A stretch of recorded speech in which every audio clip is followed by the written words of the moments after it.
बिस्मिल्लाहिर्रहमानिर्रहीम। अस्सलाम वालेकुम दोस्तों, क्या हाल है। उम्मीद करता हूँ कि सब दोस्त खैरियत से होंगे। नदीम वाइस चैनल में खुश आमदीद। सबसे पहले तो जो लोग मेरे चैनल पर न्यू हैं वो प्लीज़ मेरे चैनल को सब्सक्राइब कर लें ताकि मैं जो भी वीडियो अपलोड करूँ आप तक पहुँच सके।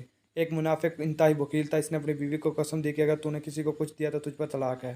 एक दिन एक सायल इधर आ निकला और इसने खुदा के नाम पर सवाल किया। इस औरत ने 3 रोटियां उसे दे दी। वापसी पर इस सायल को वही वकील मिल गया और पूछा, तुझे ये रोटियां किसने दी हैं। सायल ने इसके घर के मुतल्लिक बताया कि मुझे वहाँ से मिली हैं।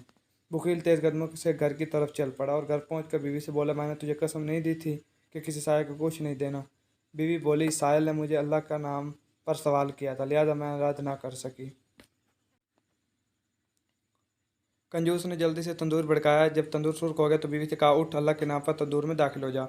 औरत खड़ी हो गई और अपने जेवरात लेकर तंदूर की तरफ चल पड़ी। कंजूस चिल्लाया कि जेवरात तो यहीं छोड़ दिया। औरत ने कहा, आज मेरे महबूब से मुलाकात का दिन है, मैं इसकी बारगाह में बन संवर कर जाऊंगी। और जल्दी से तंदूर में घुस गई। इस वक्त ने तंदूर को बंद कर दिया। जब 3 दिन गुजर गए तो इसने तंदूर का ढकना उठाकर अंदर झांका, मगर ये देखकर हैरान रह गया कि औरत अल्लाह ताला की कुदरत से इसमें सही सही और सालम बैठी हुई थी। माता के गैबी से आवाज़ आई, क्या तुझे इल्म नहीं कि आग हमारे दोस्तों को नहीं जलाती। मज़ीद वीडियोज़ के लिए मेरे चैनल